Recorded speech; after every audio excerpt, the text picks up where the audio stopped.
Minuto 17. ¡Que hay que 1-0, no! gana el Barça. El Ale. Javi, mire qué golazo te Javi sigue gritando. Javi, mire qué golazo, Javi, mira, ¡pero no te le falta! ¡Gol! ¡Madre mía, qué buena cosa! ¡Qué chicharro acabo de meter, Ale! Javi llora. Javi, ¿puedes decir Javi cuánto llora. vamos? 2-0. ¡Ah! 2-0, ¿ganando quién? Yo. No mienta, Pato. Javi llora.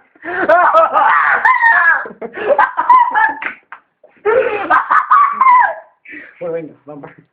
Continuemos. Como meto un golazo, ¡mi equipo de cojos! ¡Mi equipo de cojos! Si meto un golazo lo graba, Ale. Vale. Espérate, no, pero yo te aviso. ¡Pero pásatela de atrás! Vamos a la repetición. Es que quiero que ¿Pero me- qué haces? ¡Falta! ¡Cago la puta! Sí, me has lesionado, hijo de puta. ¡Me has lesionado! ¡Al número 20! Se llama Higuaín. ¡Ay, Higuaín! Higuaín siempre se lesiona, en el otro partido también.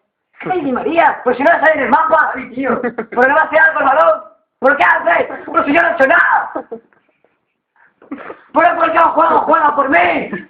Ya está. ¡Si yo tengo el mando! ¡Pero entraré! ¡Pero entraré! ¡Pero entraré! No sé.